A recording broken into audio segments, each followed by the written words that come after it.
ज्या सुगतांनी 4 असंख्य 1 लाख कल्प पारमिता पूर्ण करून आपल्या सर्वांसाठी संबोधीचा साक्षात्कार करून घेतला, बुद्धत्वाचा साक्षात्कार केला, त्या तथागताला, त्या तथागताच्या सद्धम्माला, त्या तथागताच्या पावन पवित्र भिक्खू संघाला त्रिवार अभिवादन करतो।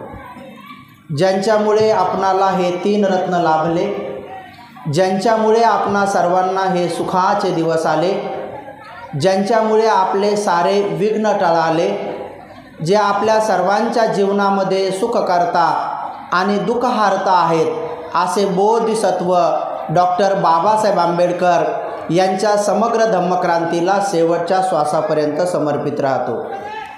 आजच्या या पवित्र दिनी पवित्र विहाराच्या उद्घाटनाच्या प्रसंगी, ज्या विहाराला महादानी सुजाता यांच्या नावाने आपण आज उद्घाटित केलं, असं हे पवित्र नगरातील हे बुद्धविहार भगवंताच्या रूपाच्या प्रतिष्ठापनेच्या अनुषंगाने व त्या योगे आपण आयोजित केलेल्या या धम्मपरिषदेच्या सन्मानपूर्वक उद्घाटन म्हणून ज्यांना आपण आमंत्रित केलं, असं पूज्य व आमच्या संघामधील ज्येष्ठ धम्मसेवकजी महाथेरा यांना त्रिवार अभिवादन करून, मंचकावर असलेल्या सर्व ज्येष्ठ भिक्षूंना प्रणाम करून, लहान्या भंतेजीच्या प्रती मैत्री भावना व्यक्त करून, या संपूर्ण पुण्यमय कार्यक्रमाचे आयोजक, आयोजिका, संयोजिका, दानदाते, दानदात्या, उपासक, उपासिका, बालक आणि बालिकांनो, असे बरेच काही प्रसंग आहेत जे तथागत भगवान बुद्धाच्या धम्माच्या संदर्भात दीक्षित बौद्धांमध्ये संभ्रम निर्माण करणारे आहेत। ते धम्मामुळे नाही, ते बाबासाहेबामुळे नाही, ते तथागतामुळे तर मुळीच नाही, भिक्खू संघामुळं पण नाही। जे कोणी बौद्ध धम्माचा अभ्यास करून आपल्या मताने ज्याला त्यातले सिद्धांत समजले नाही, असा काही थोडा साहित्यिक वर्ग, असा काही थोडासा अभ्यासू म्हणणारा वर्ग यांनी काही संभ्रम पसरवलेले आहेत। ते आपल्या भाषणामध्ये, ते आपल्याला मिळालेल्या कुठं ना कुठं संधीमध्ये ते त्यामध्ये सांगतात की बौद्ध धम्मामध्ये हे नाही, बौद्ध धम्मामध्ये ते नाही, बौद्ध धम्मामध्ये असं नाही, बौद्ध धम्मामध्ये तसं नाही। आणि त्यांचं ऐकून ज्या ज्या लोकांनी तशा प्रकारे आचरण केलेलं आहे किंवा तशी धारणा केलेली आहे, तर त्या त्या लोकांसाठी आणि त्या त्या उपासकांसाठी जो की खरा धम्म त्यांच्यापासून बाजूला राहिलेला आहे, जसे की काही मोठे मोठे साहित्यिक भगवान बुद्धाच्या धम्मामध्ये विपස්සना नाही, बाबासाहेबांनी स्वीकारली नाही, अशा प्रकारचे ग्रंथसुद्धा लिहून काढलेले आहेत। त्याच्या विरोधात अनेक बाबासाहेबांनी विपස්සना स्वीकारली असे अनेक चांगले ग्रंथसुद्धा पुढे आलेले आहेत, पण समाजामध्ये संभ्रम निर्माण झालेले आहेत। बऱ्याच गोष्टीबद्दल आहे की बौद्ध धम्मामध्ये पुनर्जन्म नाही, बौद्ध धम्मामध्ये स्वर्ग नाही, बौद्ध धम्मामध्ये नरक नाही, बौद्ध धम्मामध्ये ह्या अशा काही गोष्टी नाही, असे अनेक प्रश्न उपस्थित केलेले आहेत। काही बीड, सोलापूर, कोल्हापूर, साताराच्या भागामध्ये तर काही साहित्यिक आणि प्राध्यापक वर्ग तर असा पण निर्माण झालेला आहे, कारण मी 2006 पासून मोठ्या भंतेजीच्या छत्रछायेखाली आम्ही जवळजवळ महाराष्ट्र पिंजून काढलेल्या धम्मपरिषदेच्या अनुषंगाने, त्यामुळे तिकडच्या पट्ट्यामध्ये तर लोक भाषणामध्ये सुरुवातीलाच म्हणतात की भगवान बुद्ध म्हणायचं नाही, बुद्धाला भगवान म्हणायचं नाही, कारण ते भगवान नाहीत, त्यांना म्हणायचं तर तथागत म्हणायचं। तर त्या पट्ट्यातले प्राध्यापक लोकांना शिकवतात की भगवान त्यांना म्हणायचं नाही, कारण की भगवान राम आहे, भगवान कृष्ण आहे, भगवान येशू आहे, भगवान बुले आहेत, त्यामुळे त्यांना म्हणायचं नाही। तर लोकांना संभ्रम आहे की बुद्ध धर्मामध्ये भगवान शब्द आहे की नाही। तर असे नाना प्रकारचे जे संभ्रम निर्माण केलेले आहेत, तर ते मी प्रवचन सुरू झाल्यानंतर मधामध्ये ते शब्द कुठं आलेले आहेत आणि बाबासाहेबांनी कुठं स्वीकारलेले आहेत, हे मी तुम्हाला आज सांगणार आहे। अनेक लोकांना बुद्धाचा दाखला देऊन चालत नाही, कारण ते असे तर्क लावतात की भगवान बुद्ध 2500 वर्षापूर्वी होऊन गेले, एवढ्या मधल्या काळामध्ये हे कोणतरी मिक्स केलं। मी त्यांना बसून विचारलं की कोण मिक्स केलं तुम्हाला एवढं कळलं, पण नेमकं कोण केलं त्याचं नाव काऊन नाही कळलं। तुम्हाला मिक्स केलं हे तर कळलं, कारण आता तुम्ही जास्त ज्ञानी आहेत तर तुम्हाला त्याच्या पुढेही कळायला पाहिजे होतं की बाबा मिक्स केलं तर कोणं केलं, कुठं केलं, कसं केलं, आणि मग मिक्स केलं तर ते तुम्ही काढून लिहा ना म्हटलं मग आता की हे मिक्स केलं. काही लोक म्हणतात की हे बुद्धाला म्हणायचंच नव्हतं. म्हणलं मग काय म्हणायचं होतं ते सांगा. ते मग मुकेच बसतात, पुढं तिकडं गायब होऊन जातात. तर हे असे अजब गजबच आहेत. जसं जयंतीमध्ये नाही का, जयंतीमध्ये काही लोकांचे नारे असतात, काही लोकांचे नारे असतात, तोंडही निळं, दातही निळे, जीभही निळी, डोकंही निळं, आणि एकदम म्हणतंय ताकस्य बोलो.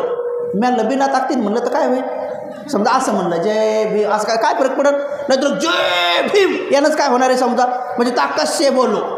एक जण म्हणे हिम्मत से बोलो, आणि एक जण म्हणे बोलना पडेगा. मी गेलो तर तो दिसलाच नाही. म्हणलं तो कुठं गेलाय म्हणणारा, तर म्हणे पिऊन पडलाय खाली. म्हणजे याचा अर्थ बोलना पडेगा म्हणजे बोलायचं आणि पडून जातं. पहा हे अवघड काम. म्हणलं हे तर अवघडच काम आहे, बोलना पडेगा. आणि त्याच्यानंतर दुसरा आला आणि म्हणजे इकडून कोण आले म्हणजे जय भीम आले. मी पाहिलं तर मला कोणीच नाही दिसले.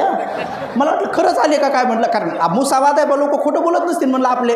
तर तो जोरानं हात करून म्हणायचा, खालतून कोण आले म्हणजे जय भीम आले, म्हणे वरतून कोण आले जय भीम आले. मी म्हटलं तुम्ही तर लय फुल पिऊन आले. मग जे गायब झाले तर शेवट कार्यक्रमात दिसलेच नाही, शेवटपर्यंत दिसले नाही, मग गायबच झाले. तर हे जसं तसं तिकडं आहे ना, तसंच मी इकडं पाहिलं की एक मोठा साहित्यिक वर्ग आहे, ज्या साहित्यिकांवर एवढी मोठी जबाबदारी बाबासाहेब मोठ्या आशेनं टाकून गेले होते की हे लवकरात लवकर बिचारे माझ्या समाजाला प्रबुद्ध भारत बनवतील, एवढी मोठी अपेक्षा होती. 5-10 साहित्यिक सोडले तर, हा ते बिचारे 5-10 आहेत, 5-10 साहित्यिक सोडले तर बौद्ध धम्माचं अध्ययन कोण केलंच नाही. ते दलितच्या दलितच साहित्यिक राहिले आणि त्यांनी लोकांनाही दलितच्या दलितच ठेवलं. आणि म्हणून आपली जी झपाट्यानं बौद्धिक प्रगती व्हायला पाहिजे होती किंवा आचरणात्मक प्रगती व्हायला पाहिजे होती ती याच्यासाठी झाली नाही. कारण संशोधन केल्याच्या नंतर लक्षात आलं की या समाजाने सर्वात जास्त ग्रंथ वाचले. भारतामध्ये सर्वात जास्त ग्रंथ विक्री, ग्रंथ खरेदी आणि ग्रंथ वाचन जर कोण करत असेल तर तो आजचा बौद्ध समाज आहे.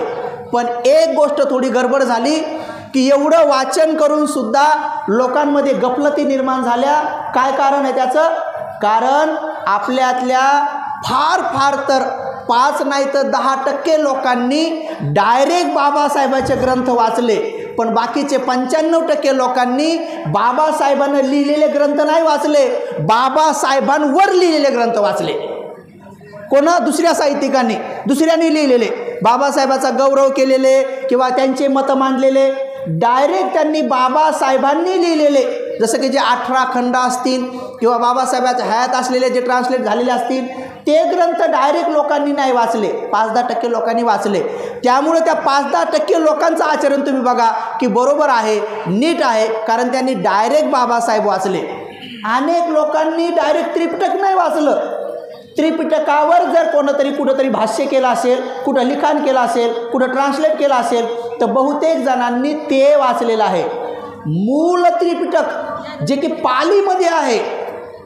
पालीमध्ये आहे किंवा मान्यता प्राप्त काही भंतेजींनी ट्रान्सलेट केलेलं आहे किंवा काही विद्वानांनी ट्रान्सलेट केलेलं आहे, ते वगळता दुसऱ्यांनी जे ट्रान्सलेट केलेलं आहे ते वाचल्यामुळं गडबडी होतात.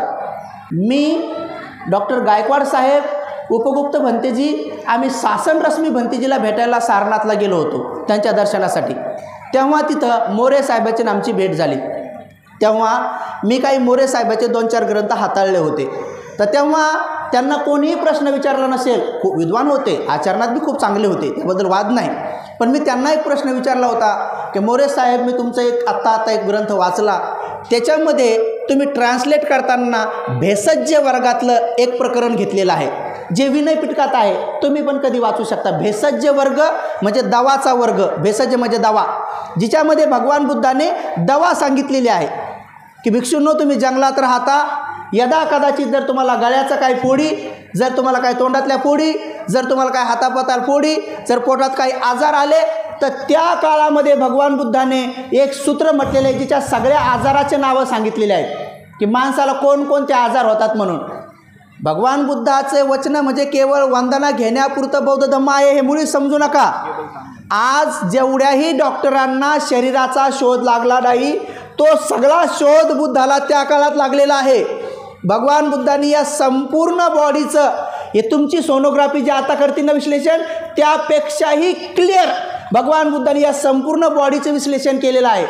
त्या काळातच भगवान बुद्धाने सांगून ठेवलेलं आहे की या शरीरामध्ये 32 गोष्टीचं भरलेलं आहे, दुसरं काही नाही. केसा, लोमा, नखा, दंता, तचो, मनसंग, नहारू, अठ्ठिमिज्जंग, वक्कंग, हदयंग, यकनंग, किलोमिकंग, पिहकंग, फफ्फासंग, अंतंग, अंतगुणंग, उदरीयंग, करिसंग, पित्तंग, शेंबंग, पुब्बो, लोहितंग, शेदो, मेदो, अस्सू, वसा, खेलो, सिंघानिका, लसिका, मुत्तंती, एवढे सगळे पाठ सांगितलेले आहेत. हे तुम्हाला काही 2-4 शब्द कळले असतील कधी कधी, जसं की पित्तंग म्हणजे पित्त कळलं असेल तुम्हाला, आहे का नाही. शेंबंग म्हणजे शेंबूड, आहे का नाही. पित्तंग, शेंबंग, आहे का नाही. इथं बरेच तसं अंतंग म्हणजे आतडे, आहे का नाही. अंतगुणंग म्हणजे आतड्यातली विष्ठा, आहे का नाही. अंतगुणंग ते बी माहिती आहे भगवंताला याच्यात काय काय आहे. आता बघा, अंतंग आहे, अंतगुणंग आहे म्हणजे तिच्यातला मळ आहे, पण आत्मा कुठं आला का, हिचा शब्द आला का कुठं तरी. म्हणून सोनोग्राफीमध्ये आतापर्यंत शरीराच्या सगळ्या अवयवाचे ऑपरेशन केलेले डॉक्टर आहेत आणि त्यांना स्पेशलिस्ट पण म्हटलेलं आहे. जसं की डोळ्याचे स्पेशलिस्ट, कान नाक घशाचे स्पेशलिस्ट, जसं की कवटीचे स्पेशलिस्ट, त्या कवटीमध्ये असलेले जे मेंदू आहे ते मेंदूचे स्पेशलिस्ट, पुन्हा तुम्ही पाहिलं असेल की हृदयाचे स्पेशलिस्ट, आहे का नाही. काही ऑर्थोपेडिक म्हणतो ना आपण, हड्ड्याचे स्पेशलिस्ट, ते हड्ड्यामध्ये मज्जा आपल्या लोकांना माहिती आहे ते, आहे का, ते मज्जा असतो तो गदगद शिजलं त्याचे स्पेशलिस्ट, ते मज्जंग त्याच्या स्पेशलिस्ट, एवढं सगळं. जसं की नशा, धमना, ज्या धमन्या आहेत का नाही त्याचे स्पेशलिस्ट. कधी आजकाल स्पेशलिस्ट निघली ना, केस काऊन घालतात, काय घालतात, केस लोम, त्याची सुद्धा स्पेशलिस्ट. या एकाही गोष्टीला तथागताने आपल्या दृष्टिक्षेपातून बाहेर ठेवलेलं नाही. किती लोकांना माहीत आहे की आपल्या शरीरावर किती ठिकाणी लोम आहेत म्हणून. हे डोक्याचे केस आणि अंगावरचे केस हे फरक आहे, म्हणून याचं नाव ठेवलं आहे केसा आणि याचं नाव ठेवलं आहे लोमा. याला केसा म्हटलेलं आहे, पण या अंगावरच्या केसाला केसा नाही म्हटलं बुद्धाने, याला लोमा म्हटलेलं आहे. तर हे असे लोम आपल्या शरीराच्या किती पार्टवर माहीत आहे की तुम्हाला. आपलं शरीर तर आहे पण माहीत नाही. बुद्ध भगवान म्हणतात आपल्या शरीराच्या 31 ठिकाणी आहे ते 31. एक माणूस आला म्हणे, भंतेजी तुम्ही नेहमी सांगता सगळं फोडूनच सांगा ना. मला एवढं बी नाही फोडून सांगू, कधी तुम्ही बी शिकाव, जरा तुम्ही बी अभ्यास करावं की नाही. जसं की लोम बघा, हे आपल्या अंगावर पण आहेत, आहे की नाही. त्याच्यानंतर बघा ह्या भुवयावर पण आहेत, त्याच्या खाली आलं की बघा डोळ्याच्या पापण्याला बी आहेत, त्याच्या आणखी खाली आलं की बघा होटावर बी आहेत, त्याच्या आणखी खाली आलं की बघा दाढीवर बी आहेत, त्याच्यानंतर इकडे आले की बाहूवर बी आहेत. बाकी तुम्ही पहा बरं आता, हां सगळं आणखी पुढे बोलायचं बघा. त्याच्यानंतर कानात बी आहेत, त्याच्यानंतर नाकात बी आहेत, लक्ष नाकात बी आहेत, नाकात बी आहेत. आपल्या शरीराच्या किती ठिकाणी आहेत ते 31 ठिकाणी आहेत. त्यामुळे तुम्ही बुद्धाला साधारण नका समजू, किंवा असं नका समजू की आजकाल सायन्सला धरून बौद्ध धर्म असला पाहिजे म्हणून. जे आता वर्तमानातलं जे सायन्स आहे, जे की तुम्ही नासाच्या लोकांना मानता, बिचाऱ्या शास्त्रज्ञ चांगलेच आहेत, नासाच्या लोकांनी जे संशोधन केलेलं आहे ते संशोधन एका पारड्यात आणि 2600 वर्षापूर्वी बुद्धानं केलेलं संशोधन एका पारड्यात, या दोघांचा फरक एवढा आहे की एक जमिनीवर आहे तर दुसरा आकाशात आहे, एवढा फरक आहे. अजूनही नासाच्या लोकांना बुद्धाने सांगितलेल्या सगळ्या गोष्टीचा संशोधन लागलेलं नाही आहे, ते प्रयत्नात आहेत. म्हणून सगळे शास्त्रज्ञ हे बुद्धाला आपले गुरु मानतात. म्हणून बुद्ध हे सुपर सायंटिस्ट आहेत. जिथं तुमचं आताचं विज्ञान समाप्त होऊन जातं, बुद्ध तिथून सुरू होऊन जातात. बुद्ध तिथून पुढं सांगणं सुरू करतात. म्हणून डोळ्याने दिसणारे सगळे उपकरणं तयार झाले, डोळ्याने दिसणारे सगळे उपकरणं तयार झाले. अशा दुर्बिणी तयार झाल्या की समुद्राच्या तळात काय काय सुरू आहे, त्या समुद्रात मासे आहेत त्यांच्या पोटातली हालचाल काय सुरू आहे, असे सुद्धा कॅमेरे यंत्र तयार झाले. हे सगळे माणसं पाहण्याचे, सूक्ष्म जीवजंतू पाहण्याचे, एवढंच नाही तर रक्तामध्ये काय काय आहे ते पाहण्याचे सुद्धा यंत्र तयार झाले. बघा, रक्तामध्ये आपल्याला सांगितलं जातं की तुम्हाला 300 शुगर आहे. आजपर्यंत कोण्यातरी माणसाने शंका घेतली का? कोणीतरी म्हटलं का की रक्तात शुगर आहे तर असं रक्त पुढं दाखवलं, मला इच्छातच दाखवा कुठे शुगर दाखवा, असा दावा कोण केला का? नाही. मग तुम्ही मान्य कसं काय केलं? त्यांनी तुम्हाला सर्टिफिकेट दिलं की तुम्हाला 300 शुगर आहे, 250 शुगर आहे, पण आजपर्यंत कोणीही म्हटलं नाही की मला जर 250 शुगर आहे, साखर जर आहे तर मला ह्या रक्तामध्ये साखर दाखव. जोपर्यंत मी रक्तात साखर पाहणार नाही तोपर्यंत मी मानणार नाही. असे अनेक लोक म्हणतात की भंते तुमच्या मुखातून आम्ही देव शब्द ऐकला, जवरक आम्हाला दिसणार नाही तवरक आम्ही मानणार नाही. मला रक्तात साखर दाखवल्याशिवाय मानतो तू, तर इकडे दाखवल्याशिवाय देव का मानत नाही? अनेक लोक रक्तामध्ये चिकनगुनिया पण आहे, रक्तामध्ये मलेरिया पण आहे, रक्तामध्ये कोरोना पण आहे, रक्तामध्ये HB कमी जास्त पण आहे. एवढंच नाही तर त्या रक्तामध्ये डेंग्यू झालेला पण कळतंय, सगळं कळतंय. लोक ते सगळं मान्य करतात का? न पाहता मान्य करतात. तुम्हाला दिसलं कधी रक्तात तुम्हाला दाखवलं की डेंग्यू आहे म्हणून? समजा ज्यांना डेंग्यू झाला तर त्या पॅथॉलॉजीवाल्याने तुम्हाला डेंग्यूचा जंतू दाखवला का फक्त कागद दाखवला? कागद दाखवला. तुम्हाला सांगितलं तुमचं HB कमी झालेलं आहे आणि तुमची BP लो झालेली आहे, पण कशी काय झाली काय झाली तर तुम्हाला त्या यंत्रावर सांगितलेलं आहे आणि तुम्ही ते मान्य केलेलं आहे. तुम्ही आजपर्यंत कधी असं विचारलं का की नाही नाही मला माझ्या डोळ्यानंच पाहायचं आहे? मग डोळ्याने न पाहता सुद्धा आपण अशा अनेक गोष्टी मान्य केलेल्या आहेत. परंतु धम्मचक्कपवतन सुत्तामध्ये जे चातु महाराजीपासून तर अकनिष्ठकापर्यंत आलेले जे 21 देव लोक आहेत ते मानायला लोक आज तयार नाही आहेत. अनेक लोकांना संभ्रम आहे. काल परवाच एका विपश्ची साधिकेचा फोन आला आणि ती म्हणाली की भंते हे 21 देव लोक आहेत ते अनेक भिक्षूंच्या मुखातून ऐकलं, त्यांना कसं पाहता येईल? तर म्हटलं हां आई, देव लोक पाहण्याचा तथागतांनी मार्ग सांगितलेला आहे. ती गाथा तुम्ही रोज आपल्या विहारात म्हणता, सगळे म्हणता. कोणती?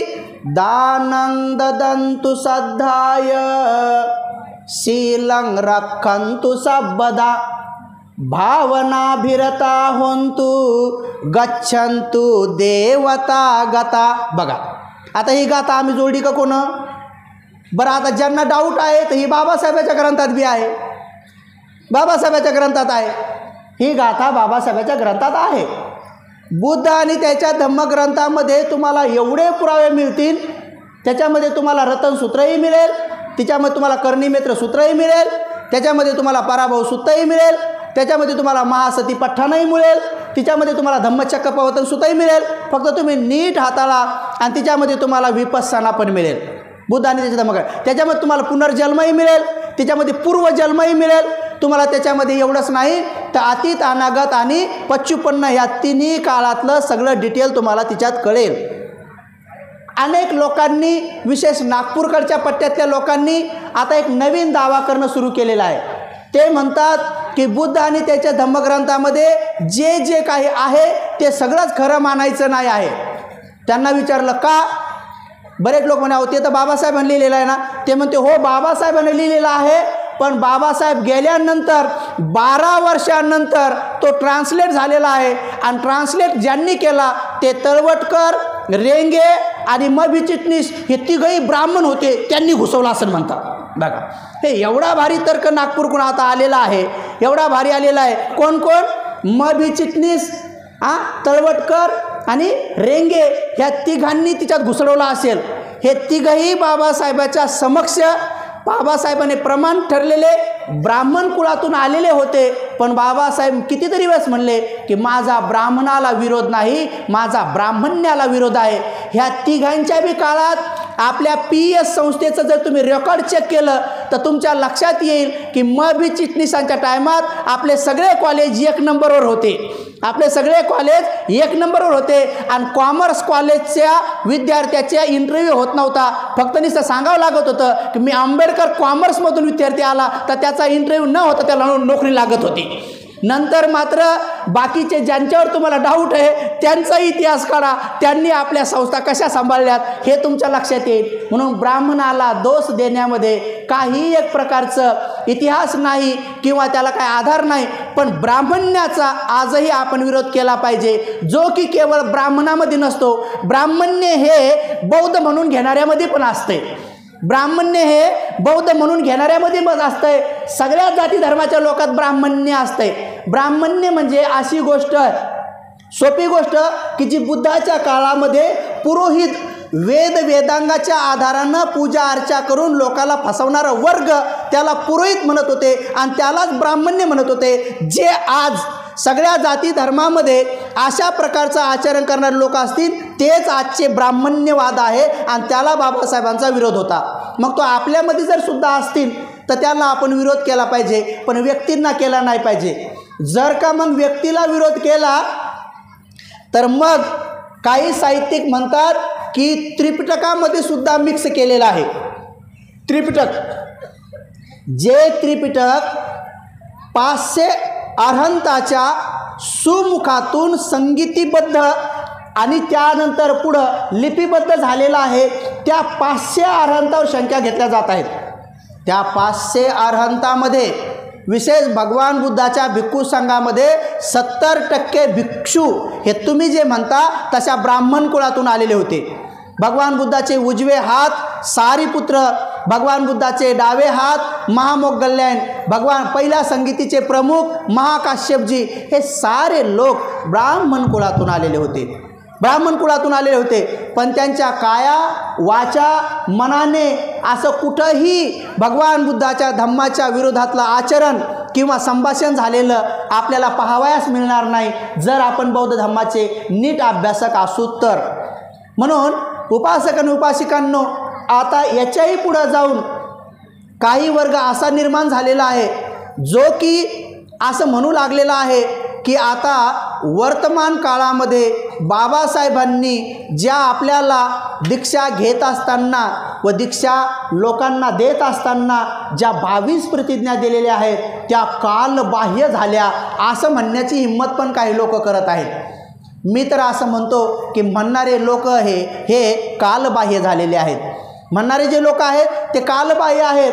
पण तुम्ही विचार करा, बोधिसत्वाची एकही गोष्ट कधीच कालबाह्य होत नाही. बोधिसत्वाची एकही गोष्ट कधीच कालबाह्य होत नाही. जेवढी गरज त्या काळामध्ये 22 प्रतिज्ञेची होती तेवढीच गरज आज आहे आणि तेवढीच गरज जोपर्यंत ही पृथ्वी अस्तित्वात राहील तोपर्यंत राहील. का? कारण बोधिसत्वाने हे पाहिलेलं आहे की लोकांना 22 प्रतिज्ञेची नितांत गरज आहे. अनेक लोक म्हणतात की आपल्या आजूबाजूला वस्त्यामध्ये, नगरांमध्ये किंवा राजकारणामध्ये सगळ्यांसोबत राहत असताना 22 प्रतिज्ञेनुसार वागलं तर मैत्री वाढत नाही आणि संगत वाढत नाही असा त्यांचा दावा आहे. तर मग आमचे मोठे भंतेजीसुद्धा सांगतात की ज्या संघटनेमध्ये, ज्या एकीमध्ये आणि ज्या ग्रुपमध्ये नैतिकता नाही ती संघटना असून आणि तो ग्रुप असूनही काय फायदा आहे. चोरांमध्ये सुद्धा नैतिकपणा आहे. चोरीबद्दल चोरांमध्ये ठरलेलं असतं की जे वाटलं, जे चोरलं ते एका ठिकाणी येऊन जमा करायचं आणि तिथं जाऊन वाटे करायचे. म्हणून चोरही त्यांच्या नियमात नैतिक असतात पण बाकीच्या लोकांसाठी ते तर घातक असतात. म्हणून चोराच्या संघटनेला तुम्ही काय मान्य करणार आहात? त्यामुळं चोराचंही एक संघटन असतं, चोरांचा बी एक प्रमुख असतो आणि चोरांची बी एक नियमावली असते आणि चोर त्यांच्या नियमावलीनुसार वागतात, त्यांच्या नियमावलीला कधी तोडत नाहीत ते. म्हणून भगवान बुद्ध म्हणतात की ज्यामध्ये अनीतिमत्ता आहे त्या संघटनेला काही एक मान्यता नाही आहे. ज्याच्यामध्ये नैतिकता आहे आणि म्हणून नैतिकतेच्या आधारावर जे संघटन आहे जरी ते कमी लोकांचं असेल तरीही तेच पुढं देशाला आणि जगाला दिशा देणारं आहे. म्हणून कमी लोकसुद्धा जरी असले पण ते नैतिक असले, नीतिमान असले आणि ते नीतिमान लोक जर बौद्ध धम्माचा प्रचार आणि प्रसार करू लागले तर तो प्रचार खऱ्या अर्थानं होईल. नाहीतर असे धर्मांतर खूप होतील. आणि जर धर्मांतरामध्ये, आता येणाऱ्या धर्मांतरामध्ये असं ठरलं की बिना 22 प्रतिज्ञेचं आम्हाला धर्मांतर घ्यायचं आहे तर असे अनेक लोक घेतील. पुढं चालून जर असं जर झालं की ज्यानं त्यांना आपले ईश्वर परमेश्वर मानावे आणि दीक्षा घ्यावी असे तर सगळेच येतील. मी एकदा ट्रेनच्या प्रवासात होतो. एक बिचारे सद्ग्रस्त मला भेटले. ते म्हणाले, महाराज कुठं चालले? मी म्हटलं नंतर सांगतो, पहिलं मी महाराज नाही हे मी तुम्हाला सांगतो की मी महाराज नाही. मग म्हणे तुम्ही कोण आहात? तर मी म्हटलं भगवान बुद्धाचा शिष्य आहे. लोक आम्हाला भिक्षू किंवा भंतेजी म्हणतात. बरं म्हणे भंतेजी कुठं चालले? म्हटलं मी हैदराबादला चाललो. म्हणे अच्छा. म्हणे बाबासाहेबांनी सगळं त्याला माहीत होतं, याला आम्हाला भंतेजी म्हणावं तेही माहीत होतं, त्याला हुशार होता, लय हुशार होता. म्हणे भंतेजी बाबासाहेबांनी तुम्हाला बौद्ध धम्माची दीक्षा दिली तर हे चांगलं केलं का वाईट केलं? मी म्हटलं लय चांगलं केलं. तर म्हटलं काहून तुम्हाला काही ऑब्जेक्शन आहे, काही अडचण आहे? तर म्हणे काही अडचण नाही. म्हणे माझा पण बौद्ध धम्मावर भरपूर अभ्यास आहे. म्हटलं खूप चांगली गोष्ट आहे, आनंदाची गोष्ट आहे. किती का अभ्यास आहे? तर म्हणे जवळजवळ मला बौद्ध धम्माचे बरेच तत्त्व माहीत आहेत आणि त्याने खड खड खड खड 4 आर्य सत्य अष्टांगिक मार्ग हे जवळजवळ त्याने तोंडपाठ खडाखड सांगितलं. आणि एवढंच नाही तर त्यानं चक्क बाबासाहेबाच्या 22 प्रतिज्ञा बी म्हणून दाखवल्या त्यानं. आणि मग शेवटी सांगितलं की मी ब्राह्मण आहे. तर म्हटलं हो का? तर म्हटलं तुम्ही एवढं सगळं अभ्यास कशासाठी केला? तर म्हणे याच्यासाठी केला कारण आता लोकांना फसवायचं हे नवीन तंत्र आमच्याकडे आहे. कारण आता तुमच्या लोकात यायचं असलं तर याच्याशिवाय जमत नाही म्हणे, याच्याशिवाय जमत नाही, तर हे नवीन आमचं तंत्र आहे म्हणे. कारण बघा आपल्या समाजामध्ये जर यायचं असेल म्हणे तर तुम्हाला जे प्रिय आहे, बघा ना तुम्ही कुठंही निवडणुकीच्या अगोदर सर्वात अगोदर सगळ्याच पक्षाचे लोक बाबासाहेबापुढं नारळ फेडून आणि तिथं निळी लावून तिथूनच रॅल्या काढतात. तुम्ही पाहिलं नाही का आतापर्यंत? असे निवडणुका काढतात, मिरवणूक काढतात की जसं काय यांच्यापेक्षा कोणीच भक्त नाही. तुम्ही सुजाता बुद्ध विहार केलं ना? नाही तुम्ही एवढे भारी नाहीत बुद्धाचे अनुयायी, केलंही भारी असे दाखवतील. तुम्ही सहज केलं असं म्हणतील ते. त्यांनी जे केलं आता बाबासाहेबापुढं जर का असं नारळ फोडलं आणि निळा टिवका लावला किंवा एखादा सभेमध्ये एखादा व्यक्ती मंत्री संत्री आमदार खासदार येऊन त्याने जर का जय भीम म्हणलं तर एवढे लोक खुश होतात, बाप रे बाप सगळे लोक जय भीम. अरे त्या साहेबानं जय भीम म्हटलं, त्या साहेबांनी काय म्हटलं? जय भीम म्हटलं. मी माझ्या प्रवचनात म्हटलं की तुम्हाला जय भीम ऐकू आलं पण मला जीव घेईन ऐकू आलं म्हटलं. 5 वर्षांनी तुमचा जीव घेईन, 5 वर्ष तुमचा जीव घेईन मी ऐकलं. मग तुम्ही कसं काय नाही ऐकलं? म्हणे पण ती तुम्हाला कसं काय ऐकू आलं? म्हणलं तुम्हाला मी 5 वर्षात येईन ऐकू म्हटलं, ये मला तेव्हाच ऐकू आलं. जय भीम नाही म्हणलं ते जीव घेईन म्हटलं. आलं लक्षात? तुमच्या सगळ्यांनी द्या, मीच घेईन, जीव घेईन, जय भीम मीच घेईन असं पहा. तुम्ही जवळ जाऊन ऐका काय म्हणतात ते, तर तुम्हाला ते ऐकू नाही येत नीट. त्या ठिकाणी एक मंत्री साहेब काय म्हटले की भगवान बुद्धाने सांगितलेला हा सद्धम्म 1 नंबरवर आहे. इथं 4 धर्म संस्थापक आहेत, मोहम्मद पैगंबर, येशूजी, कृष्ण आणि बुद्ध. या सगळ्यांमध्ये बुद्ध श्रेष्ठ आहे म्हणे. एवढ्या टाळ्या वाजल्या, लय टाळ्या वाजल्या. आणि नंतर जय भीम म्हणले, लय टाळ्या वाजल्या. मला उपगुप्त भंतीजीने इशारा केला, म्हणे घे म्हणे बरोबर काय घ्यायचं. मला हा घेतो म्हणे. मी त्याचा भरोशाचा बॅटमॅन आहे, भंतीजीचा भरोशाचा बॅटमॅन. त्याला माहिती आहे की याला उतरवलं की हा चौकार छक्का मारतो, याला माहिती आहे. हां, भरोशाचा बॅटमॅन आहे. मग नंतर मी माझ्या संभाषणामध्ये त्यांना एकदम आदराचं स्थान देऊन म्हटलं की पूज्य भिक्खू संघाच्या समोर आदरणीय मंत्री महोदयांनी जी गोष्ट म्हटलेली आहे ती एकदम सत्यच आहे. खरंच भगवान बुद्ध श्रेष्ठच आहेत आणि खरंच श्रेष्ठ आहेत. ती ही गोष्ट म्हटली, पण माझी त्यांना एवढीच विनंती आहे की हीच गोष्ट त्यांनी आसाराम बापूच्या स्टेजवर जाऊन म्हणण्याची हिंमत करावी व रामदेव महाराजाच्या स्टेजवर जाऊन म्हणण्याची हिंमत करावी किंवा एकदा कीर्तनात जाऊन म्हणण्याची हिंमत करावी. मग आम्ही समजू की हे खरं बोलतात. ते एकदम बारीकच झाले. ते म्हणजे अवघडच काम सांगितलं, आमच्यात येऊन काय सांगायचं हे तर आम्हाला माहीतच आहे, हे तर आम्हाला माहीतच आहे. म्हणून तुम्ही ध्यानात ठेवा की एखादी गोष्ट कुठं जाऊन म्हणायची, ही कशी म्हणायची, ही म्हणल्यामुळं तो व्यक्ती तसा श्रेष्ठ होईल असं काही नाही. अनेक साहित्यिक लोकसुद्धा बुद्ध हे खूप श्रेष्ठ आहे असं सांगतात, पण जेव्हा आम्ही त्यांच्याकडे विद्यार्थी असताना जाऊन म्हणायचो की सर बुद्ध श्रेष्ठ आहे असं तुमच्या पुस्तकात आम्ही पाहिलेलं आहे, मग तुम्ही बौद्ध धम्माची दीक्षा कधी घेता? म्हणे तुम्हाला काय करायचं आहे पोरो, आम्ही लागलो होतो ना. नाही आम्हाला पाहायचं आहे की तुमचं कर्णीन कथनी एक आहे का? नाही म्हणून तसं फक्त लिहावं लागतं आहे. म्हणजे का? म्हटलं सर का लिहावं लागतं आहे? हे मला कॉलेज जीवन कळलं. का? कारण मग याच्यासाठी लिहावं लागतं आहे, कारण वाचणारा वर्ग तुमच्याकडेच आहे आणि म्हणून आमचे पुस्तकं दुसरीकडे कुठंच खपत नाही म्हणून ते लिहावं लागतं आहे. कारण आमचे बँक बॅलन्स व्यवस्थित होतात म्हणून. तुम्ही बँक बॅलन्स चेक केले नाही, साहित्यिक वर्गाचे बँक बॅलन्स चेक करा. आम्हाला CID सारखे हेच काम होते विद्यार्थी असताना. म्हणून उपासक आणि उपासिकांनो हे सगळा भानगडा पाहिल्या आम्ही की हे एकीकडे बोलणं आणि एकीकडे वागणं वेगळं असतं, परंतु बोधिसत्व बाबासाहेब हे तसे नव्हते. बाबासाहेब जसे होते तसेच होते. म्हणून मायमावल्यांनो, उपासक उपासिकांनो, बाबासाहेबांनी दिलेल्या 22 प्रतिज्ञा आजही कालबाह्य झालेल्या नाही आहेत. त्याची आता उलट जास्त गरज आहे. कारण शासनामध्ये असलेले लोक वारंवार आम्ही या देशाला हिंदू राष्ट्र बनवणार आहोत असं मध्ये म्हणतात. तर हिंदू राष्ट्र हे जे बिचारे बाबासाहेबाला न समजून घेणारे, पण बाबासाहेबामुळं रिझर्वेशनमुळं सगळ्या मोठ्या पदांवर गेलेले आणि केवळ पूर्वीचे महार बौद्ध सोडून बाकीचे जे काय आहेत त्यांच्याबद्दल मी बोलत आहे की त्यांना अजून हिंदू राष्ट्र म्हणजे काय माहीत नाही आहे. हिंदू राष्ट्र म्हणजे काय? तर हिंदू राष्ट्र म्हणजे रामराज्य. रामराज्य म्हणजे काय? हिंदू राष्ट्र. हिंदू राष्ट्र म्हणजे काय? मनुस्मृती संविधान. मनुस्मृती म्हणजे काय? चातुर्वर्ण व्यवस्था. चातुर्वर्ण व्यवस्था म्हणजे काय? ब्रह्माच्या तोंडातून जन्मले त्यांनी शिकवायचं, त्याच्या बाहूमधून जन्मले त्यांनी लढवायचं, पोटातून जन्मल्याने व्यापार व्यवसाय करायचा, खरेदी विक्री करायची, आणि जे पायातून जन्मले त्यांनी ह्या तिघांची सेवा चाकरी करायची, असा त्याचा अर्थ आहे.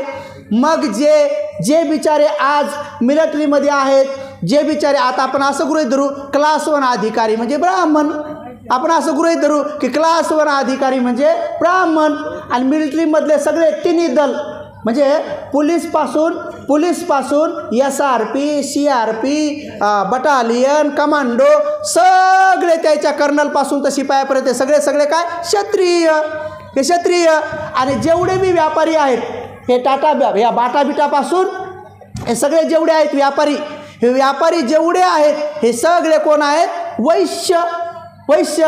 म्हणजे टमाटे विकणारे टमाटे हे करणारे, बटाटे विकणारे बटाटे घेणारे, हे जेवढे काही व्यापारी आहे, समजा कांदे विकणारे, मिरच्या विकणारे, भाजीपाला विकणारे, एवढंच नाही, किराणा दुकान विकणारे, साड्या विकणारे, सोनं विकणारे, हे सगळ्या क्षेत्रात लोक हे म्हणजे वैश्य. आणि उरले सुरले मग नंतर महानगरपालिकेमध्ये जे बी बिचारे कामाला आहेत, हे झाडू मारणारे, सगळे मारणारे. महानगरपालिकेमध्ये झाडू मारायला केवळ बौद्धच नाहीत, काही मराठी बी आहेत भरपूर जण. म्हणजे हे सगळे समजून घ्यायचं समजा शूद्र अशा भाषेमध्ये.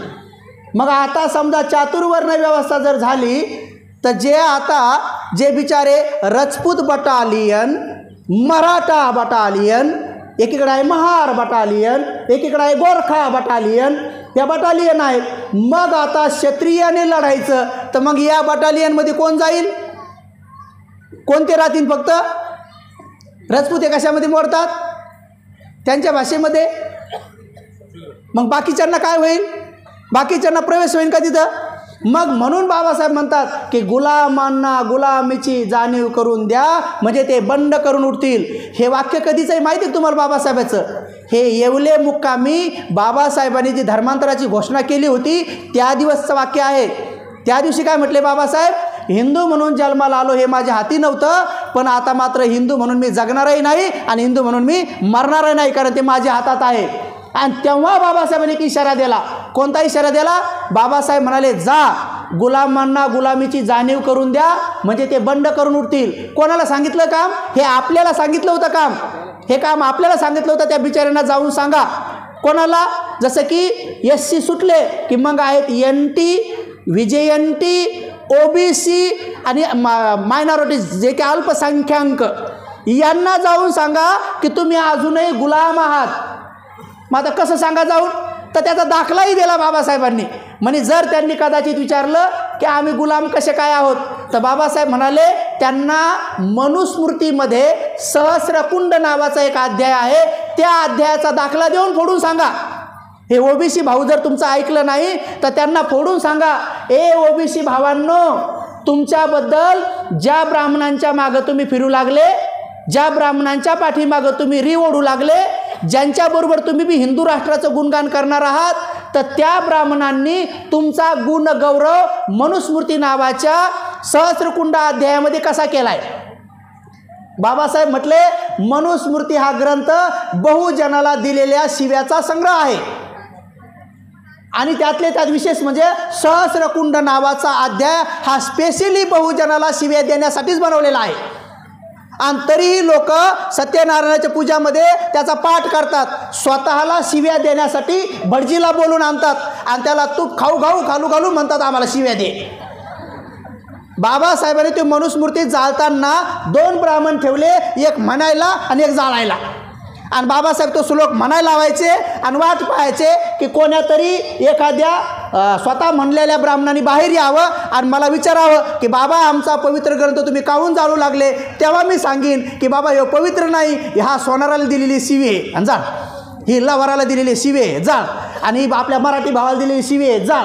आणि मग बाबासाहेबांनी तिथे फोडून सांगितलं. ते बाजूचे जे हजर होते म्हणून बाबासाहेबासोबत ते साळुंके परिसरापासून ते सगळे लोक जे जुटले मराठी वर्ग, ते काहून जुटले माहिती आहे का? कारण बाबांनी संस्कृतमधून फोडून सांगितलं त्यांना, अरे इकडे ये म्हणे, तुला हे संस्कृत कळत आहे का म्हणे. म्हणे नाही बाबा, तो थोडं थोडं तर कळत असत. मग बाबासाहेब सांगितलं, बघ म्हणे या सहस्रकुंड अध्यायामध्ये तुम्ही मराठा मराठा मराठा म्हणणारे भाऊ बघ म्हण तुम्हाला काय शिवी दिली. म्हणे काय?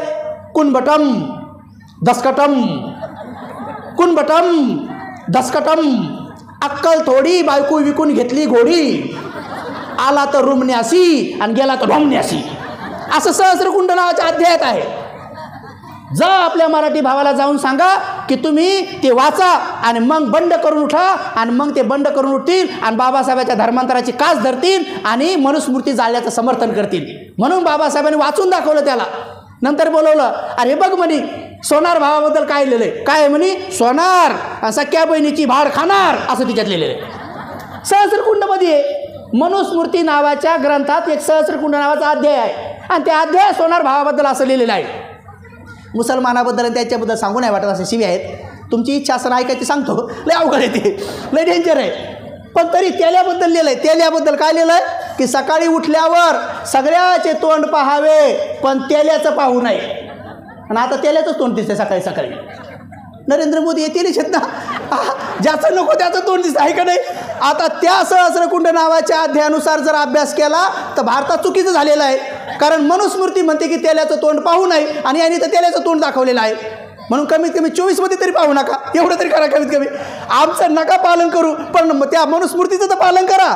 त्या मनुस्मृती सांगितलेलं आहे की तेल्याचं तोंड पाहणं अशुभ आहे. आणि मला तरी असं वाटतंय की मनुस्मृतीत काही खरं असो नाही असो, पण हे मात्र खरं आहे.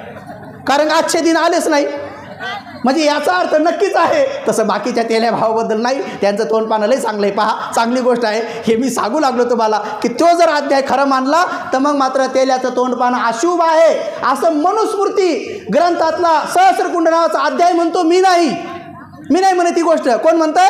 मनुस्मृती नावाचा जो ग्रंथ आहे आणि त्याच्यामध्ये सहस्रकुंड नावाचा अध्याय तिच्यामध्ये आहे. मग विचार करा, जा गुलामाला गुलामीची जाणीव करून द्या, म्हणजे ते बंड करून उठतील आणि बाबासाहेबांच्या धर्मांतराची कास धरतील आणि मनुस्मृती जाळण्याचं समर्थन करतील.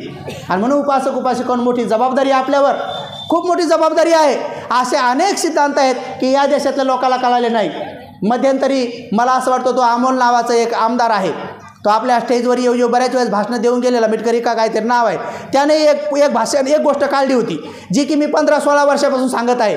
त्यांनी ती आता सांगणं सुरू केली, जे की आपण सांगितलेलं आहे. बाबासाहेबांनी कर्डक नावाच्या एका ग्रस्ताला पत्र लिहिलेलं आहे. वामनदादा नाही, दुसरे कर्डक आहे, तिच्यातलेला प्रिय कर्डक, ते पत्र पण आपल्याकडे आलेलं आहे. मी आता ग्रुपवर टाकतो. प्रिय कर्डक, दीक्षित बौद्धांनी आपलं लग्न कसं लावावं. हे कर्डका, दीक्षित बौद्धांना जाऊन सांग की लग्नामध्ये 3 गोष्टी करू नका आणि 3 गोष्टी आवर्जून करा. 3 गोष्टीमध्ये एक की विधीसाठी नारळ ठेवू नका, कारण ते नागवंशी आणि भिक्षूचे डोके कापण्याचं प्रतीक आहे. दुसरी गोष्ट, सप्तपदी करू नका, कारण पूर्वी बहुजनाच्या पोरी ह्या ब्राह्मणांच्या घरी 3-4 दिवस पवित्र करण्यासाठी पाठवावं लागत होत्या. कारण ब्राह्मण म्हणत होते आम्ही भूमीवरले कामदेव आहोत, आम्हीच महिलांना पवित्र करू शकतो, म्हणून त्यांच्या घरी नांदवायसाठी पाठवावं लागत होत्या. आणि मग ज्या पोरासंग लग्न झालं त्याच्या घरी पाठवावं लागत होत्या. पण हे कर्डका, पुढं काय झालं, बहुजनाच्या पोरीचे लहानपणीच लग्न होऊ लागले आणि हे ब्राह्मणाच्या घरी पोरी पडून राहू लागल्या. कारण एकदा 100 पोरी गेल्या तर कोणासोबत वाईट कर्म करण, कोणासोबत करण. आणि म्हणून 4 दिवसापेक्षा पोरी 10 दिवस 15 दिवस 1 महिना पडून राहू लागल्या. लोक बहुजनाच्या 4दा पोरीला घ्यायला जाऊ लागले. आमच्या सुनाचं काय झालं, आमच्या पोरीचं काय झालं, काहून नाही पाठवलं. ब्राह्मणामध्ये लक्षात आलं बहुजनामध्ये जर उद्रेक झाला तर हल्ला होईल, म्हणून एक नवीन युक्ती काढा. आणि नवीन युक्ती म्हणून त्यांनी नंतर एक कलम जोडलं. कोणतं जोडलं? आता बहुजनांनी लग्न करतानाच 7 फेरे मारायचे आणि प्रत्येक फेऱ्याला म्हणायचं, एक फेरा मारायचा आणि म्हणायचं ब्राह्मण आहे का, आणि जर तिथं आवाज नाही आला तर मग त्या पोरीने 1 पाऊल पुढे टाकायचं आणि म्हणायचं आता तुझे अजून झाले नाही, आता येऊ लागले तुझे होण्यासाठी. मग नंतर आणखी 1 पाऊल पुढे टाकायचं दुसऱ्या राऊंडला आणि मग घोषणा करायची की भूमिदेव आहे का, कामदेव आहे का, आणि मग जर तिथं आवाज नाही आला तर मग दुसरा पाऊल पुढे टाकायचा. असे 6 पावलाला ती बराबरीने येते. 6 पावलामध्ये जर ब्राह्मण येऊन म्हणला की हजर आहे तरी त्याच्यासोबत पाठवायची.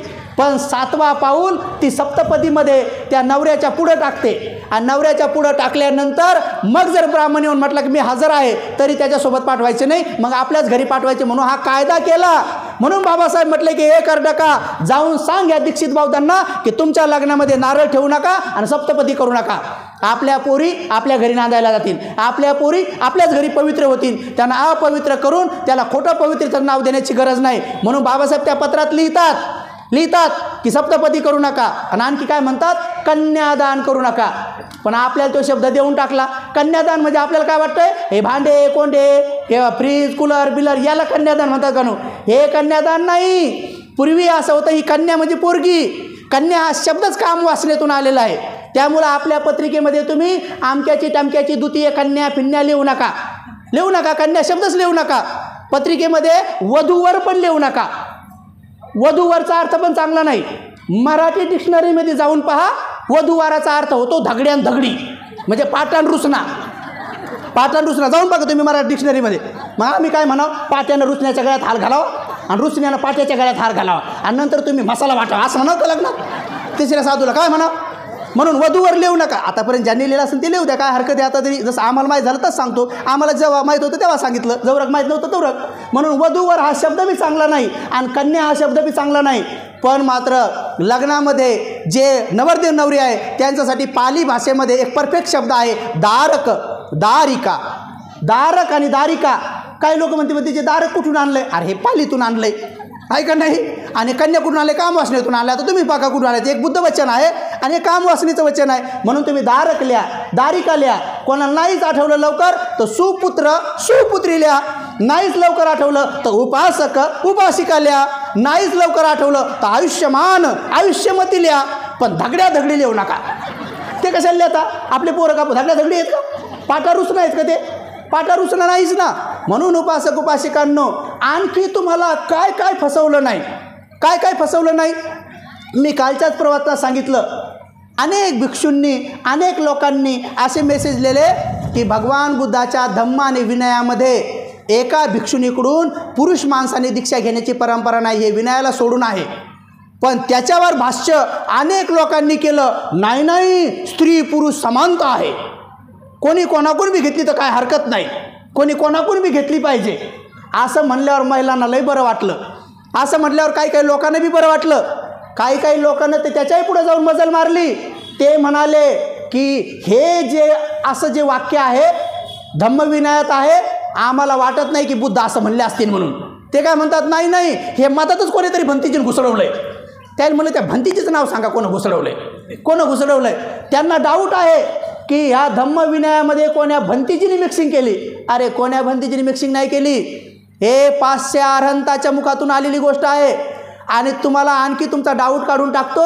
तुमचा जर पाश्य अरहंतावर विश्वास नसेल, असला पाहिजे एका अरहंतावर असला पाहिजे. एक अरहंत पूर्ण पृथ्वीला हँडल करू शकतात एवढं ज्ञान असते. तुम्ही साधारण समजू नका काही गोष्टी. ते कसं ज्ञान असते हे मी फोडून सांगू सांगतो तुम्हाला टप्प्याटप्प्यानं. तुमच्या लक्षात येईल की ते काय ज्ञान असते. उपासक उपासिकांनो, जिथं पाश्य अरहंत आहेत त्या पाश्य अरहंताकडून कधी चूक होणार नाही. पण एवढंही करून जर तुम्हाला असं वाटत असेल की त्रिपिटकामध्ये काय मिक्सिंग झालं, तर मग पुन्हा तुमची शंका डायरेक्ट बाबासाहेबावर येते. का? कारण 6व्या संगीतीच्या टायमामध्ये ब्रह्मदेशामध्ये जेव्हा 1954ला 6वी संगीती सुरू आहे, आपले बाबासाहेब तिथे गेलेले आहेत आणि 6वी संगीती सुरू आहे. आणि जर का त्रिपिटकामध्ये मिक्सिंग सुरू असतं तर बाबासाहेब शांत बसले असते का? ज्या धम्माची दीक्षा मी यांना देणार आहे, तर त्या धम्माचा जो ग्रंथ आहे त्रिपिटक, कधी ना कधी माझे हे लेकरं, माझे मुली, माझे मुलं वाचतील आणि जर हिच्यात आताच चुकीचं लिहिल्या जात आहे तर मी असंच डोळे लावून सहन करीन, अशा मताचे बाबासाहेब होते. तुम्हाला असं वाटतं का? अरे the problem of the rupees हा ग्रंथ जेव्हा त्यांनी तिथंच लिहिला आणि त्या प्राध्यापकानं म्हटले की मला हा छापायचा, तेव्हा सगळ्यांनी विरोध केला. इंग्लंडमध्ये बाबासाहेबांनी विरोध केला. बाबासाहेब काय म्हटले, सर किंवा त्या पत्रकारांनी म्हटले तुम्ही मला इथं विरोध केला म्हणून तुम्हाला असं वाटतं का की मी हा ग्रंथ छापणार नाही? मी माझ्या देशात जाईन आणि मला मानणारे लोक असे आहेत की ते मला 5-5 पैसे जरूर देतील आणि 5-5 पैसे जरी मिळाले, 10-10 पैसे जरी मिळाले तर याच्या छापण्याचा जेवढा खर्च आहे तो लवकरच छापला जाईल. आणि म्हणून इंग्रज अधिकारी सगळे घाबरले. तेवढ्या एका ग्रंथामुळे इंग्रजीतून पळून गेले. गांधीजीचे सगळे सत्याग्रह फेल गेले, पण बाबासाहेबांच्या एका ग्रंथावर हा देश स्वतंत्र झालेला आहे. The problem of the rupees, रुपयाची समस्या, तो ग्रंथ कधीतरी तुम्हाला जर वाचता आला तर वाचा. मग तुमच्या लक्षात येईल की सगळ्या जगाच्या वेशीवर बाबासाहेबांनी इंग्रजाचा दुपट्टी धोरण त्याच्यामध्ये नीट सांगितलेलं आहे की यांचं धोरण पद्धती कशी आहे. म्हणून उपासक आणि उपासिकांनो, मायमाऊल्यांनो, त्या संगीतीला बाबासाहेब हजर होते आणि बाबासाहेबांनी मिक्सिंग होऊ दिली नसती. बाबासाहेब स्वतः होते आणि ती एकमेव अशी परिषद आहे म्हणजे संगीती आहे. बाबासाहेबाच्या अगोदर 5 संगीत्या झाल्या, त्यातल्या 3 आपल्या देशात झाल्या, 4थी श्रीलंकेमध्ये झाली आणि त्या 4थ्या संगीतीमध्येच भगवान बुद्धाचे 84,000 जे वचनं आहेत ना हे लिपिबद्ध झाले, ताम्रपटावर लिपिबद्ध झाले. ते कसे काय लिपिबद्ध झाले? कारण 12 वर्षाचा दुष्काळ पडला होता. 12 वर्षाचा दुष्काळ पडल्यामुळं सगळे समुद्र किनारपट्टीला राहत होते आणि मग सगळे भिक्षू काय झाले, विभक्त झाले. त्यातले काही भिक्षू इकडे आले आणि काही भिक्षू जंगलात गेले. पण जेव्हा 12 वर्षानंतर दुष्काळ कमी झाला तेव्हा भारतातले भिक्षू तिथं गेले आणि श्रीलंकेचे भिक्षू तिथं आले. जेव्हा दोन्ही ग्रुप एकत्र झाले तेव्हा एक संगीती झाली आणि जेव्हा दोघांनी बी यांनी इकडून जेव्हा भगवान बुद्धाच्या वाणीचं संगायन केलं तेव्हा एकही शब्द तिच्यामध्ये बदललेला दिसला नाही, समान होता, सारखा होता. म्हणून त्रिपिटकामध्ये मिक्स झालेलं नाही. बाबासाहेब तिथं हजर होते, बाबासाहेब त्या संगीतीला हजर होते आणि पहिली एकमेव संगीती आहे की ज्या संगीतीमध्ये बाबासाहेब ग्रस्त असून सुद्धा त्यांना आमंत्रित केलं होतं. पहिल्या संगीतीमध्ये 500 अरहंतच होते. अजातशत्रू राजा असून सुद्धा त्यांना बोलण्याची परमिशन नव्हती. दुसऱ्या संगीतीला काळ अशोक होते, त्यांना सुद्धा राजा असून बोलण्याची परमिशन नव्हती. तिसऱ्या संगीतीमध्ये सम्राट अशोक होते, पण ते राजा असून सुद्धा संगीतीमध्ये बोलण्याची परमिशन नव्हती. 4थ्या संगीतीमध्ये कनिष्क राजा होते, राजा असून सुद्धा त्यांना बोलण्याची परमिशन नव्हती. 5व्या संगीतीमध्ये सुद्धा राष्ट्राचे प्रमुख होते, आपण राष्ट्रपती राष्ट्राध्यक्ष म्हणतो ना, ते असून सुद्धा त्यांना बोलण्याची परमिशन नव्हती. 6व्या संगीतीत असं काय घडलं की सगळ्यांना बाबासाहेब ग्रस्त असून सुद्धा बोलवावं लागलं, आमंत्रित केलं बाबासाहेबाला. बाबासाहेब आमंत्रित होते आणि सविस्तर आणि बौद्ध धम्माच्या संदर्भामध्ये बाबासाहेबाचं सविस्तर, जसं इकडे काठमांडूला बुद्धावर कार्ल मार्क्स, तशा पद्धतीनं 6व्या संगीतीमध्ये बाबासाहेबाचं सविस्तर बौद्ध धम्मावर प्रवचन झालं, भाषण झालं. आणि म्हणून उपासक आणि उपासिकांनो, हे अरहंताच्या पवित्र चित्तातून लिपिबद्ध झालेलं जे त्रिपिटक आहे तिच्यामध्ये कुठेही काही भेसळ झालेली नाही आहे. ती आपल्या आकलन शक्तीच्या पलकड आहे, आपल्याला ते समजत नाही आहे. म्हणून आपल्याला त्याच्याबद्दल कधी कधी शंका, डाऊट येतात, पण डाऊट घेण्याचं काही कारण नाही आहे. म्हणून बाबासाहेब त्या कर्डकाला म्हणतात की हे कर्डक, तू जाऊन यांना सांग की ह्या 3 गोष्टी करू नका.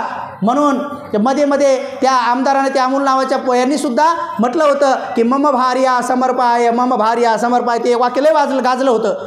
अनेक देशातल्या ब्राह्मणांनी त्याच्या विरोधामध्ये मोठं कटकारस्थान करून आंदोलन केले होते. पण बाबासाहेबांनी मनुस्मृतीच जाळला.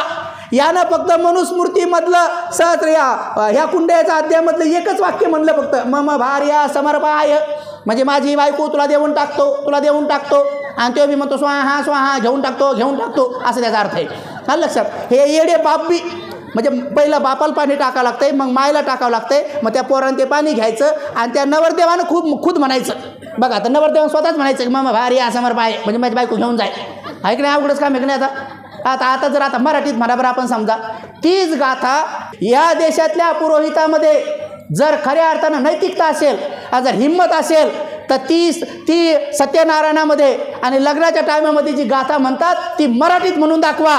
मग इथला बहुजन वर्ग मान्य करतो का? त्या नवरदेवालाच म्हणायचं की तुझी बायको मला देऊन टाक. बघा तुमचा अँटीना धरून फेकतात की नाही बाई, अँटिना धरून गरगरच फिरवतात डायरेक्ट, अँटिनाच उपसून जातो डायरेक्ट. कोण मान्य करण की माझी बायको घेऊन जाय आणि ते उभं राहणार आणि म्हणायचं हो आमची सून घेऊन जा आहे का नाही? असं म्हणू शकतं का कोणी? नाही म्हणू शकत. म्हणून येऊ दिलं नाही. पण काही लोकांनी संस्कृत शिकली आणि त्याच्या लक्षात आलं. आणि काही लोक मराठीचा बाऊ करत आहेत. ते म्हणतात नाही आपली मराठी भाषा लय महान आहे आणि आपले पोरं मराठी मीडियमला टाकले पाहिजे. आपण फसू नका बरं तिच्यात. आपले पोरं इंग्रजी माध्यमात टाका. इंग्रजी माध्यम, मराठी येते आपल्याला घरात बस झाली. खाण्यापिण्या बसण्यापुरती आली बस झाली. त्याचा काना मात्रा चुकला तर चुकला, काय फरक पडतोय? बापाला इकडे ये म्हणायच्याऐवजी इकडे येते का ग असं म्हणलं काय फरक पडतोय? काय फरक नाही पडत. येते बाप बरोबर येते ते. आलं तर आई आलं आहे का नाही? कितीतरी पोरं बापाला दादा म्हणतात की नाही? कितीतरी पोरं बापाला अण्णा म्हणतात. काही काका बी म्हणतात. कारण की सगळं घर काका म्हणते तर म्हणते काका. कोणी तर बापाला दाजी म्हणतात. कारण सगळे दाजी म्हणतात पाहिलं आम्ही. मग आता बाबाला दाजी म्हणल्यावर काय फरक पडतोय? ते बापाला माहिती मलाच म्हणते म्हणून हे आहे का नाही? त्यामुळे काय टेन्शन घेऊ नका. कितीतरी माणसं आपल्या आईला बाई म्हणतात. कारण सगळे घरचे लोक बाई म्हणतात म्हणून पोरं बाई म्हणतात. कोणी मावशी बी म्हणतात. म्हणून ही मराठी भाषा काय एवढी पाहिजे तेवढी डेव्हलप नाही. ज्यांना मराठी भाषाचा लय पुळका आहे त्यांना म्हणावं तुम्ही जर इंग्लंडमध्ये गेले तर तुमचं काहीच चालणार नाही. मराठी तिथं कोणाला समजत नाही. आणि तिथं जर गळ्यातलं 7 पीस मागायचे कसे मागाव आहे की नाही? अवघड समस्या. तिथं कसं म्हणा मराठी 7 पीस दे म्हणते. What is meaning by 7 piece? अरे गळ्यात असताना ते त्याला वाटायचं फाशी घ्यायची कोण रस्ते आणून द्यायचे ते असं केलं तर. म्हणून मराठी भाषा काही एवढी डेव्हलप नाही. ही मराठी भाषेचे शब्द एवढे डेंजर आहेत तुम्ही डिक्शनरी सापडणार नाही. एका बाईच्या घरी पाहुणे आले आणि पोराला म्हणे पळ आणि दूध घेऊन ये. पोरगं गेलं आणि दूध घेऊन तर आलं पण तिथंच उभं आहे कोणासंग तरी बोलत. त्या मम्मीनं वाट पाहिली दराज्यात येऊन पाहिलं तर पोरगं तिथंच उभं. तर तिनं जोऱ्यात त्याला म्हणे ए लवकर मर ना. सांगा आता काय याचा अर्थ? धुंडाभर डिक्शनरी तुम्हाला मरचा अर्थ काय सापडतोय? काय म्हणली ती? लवकर मर ना म्हणे. म्हणजे काय याचा अर्थ? म्हणजे लवकर ये. डिक्शनरीत भेटेल का हे मर म्हणजे ये आहे का? बरं एवढंच नाही. एका महिलाचं मी ऐकलं तिचा नवरा शेतात कामाला होता आणि पोराकडे डबा दिला होता आणि ते घरातच लागले कपडे बदलायला. त्याच्या आईला आला राग आणि डबा द्यायला. अरे म्हणे अरे लवकर मर ना बापूपाशी म्हणे. बघा आता काय झालं? पहिल्यानं म्हणे लवकर मर म्हणजे ये आणि आता काय म्हणतात लवकर जाय. संध्याकाळी असे बसले होते आणि एक पोरगं आईच्या मांडीजवळ येऊन घरात मिटिंग सुरू होती. तिथंच कुरकुर करू लागलं. मम्मी मला झोप आली. तर म्हणे तिथं पलंगावर जाऊन मर ना. म्हणजे आता काय याचा अर्थ? पलंगावर जाऊन मर म्हणजे काय? आता झोप बघा आहे का नाही? म्हणजे बघा येण्याला बी मर, जायला बी मर, झोपायला बी मर. एक पोरगं त्या बाईनं बिचारीनं घरापुढंच बसवलं. घरापुढंच ते अर्ध्या घंट्यापासून बसलं. ते काम करायचं सोडून दिलं आणि रेवगोट्यावरच बसलं. ती बाहेर आली पाहिलं तर ही अजून तिथंच आहे का? अरे म्हणे पटापटा मरणार आहे. लवकर मर म्हणजे लवकर. आता बघा हाय कडे अवघड शब्द. हा शब्द एवढा डेंजर आहे. हा कशाला बी लागतोय. आणि काय लोक म्हणून मराठीला डेव्हलप. काय डेव्हलप आहे? काय दिसते काय? धुंडावर तुम्ही डिक्शनरी सापडत तुम्हाला हे शब्द तर कुठं? म्हणून माय मावल्यांना आपले पोरं इंग्रजी माध्यमात टाका. आजच्या क्षणी एवढाच धम्मोपदेश देतो आणि धम्मदेशना समाप्त करतो. सर्वांचे मंगल हो, सर्वांचे कल्याण हो, सर्वजण सुखी हो.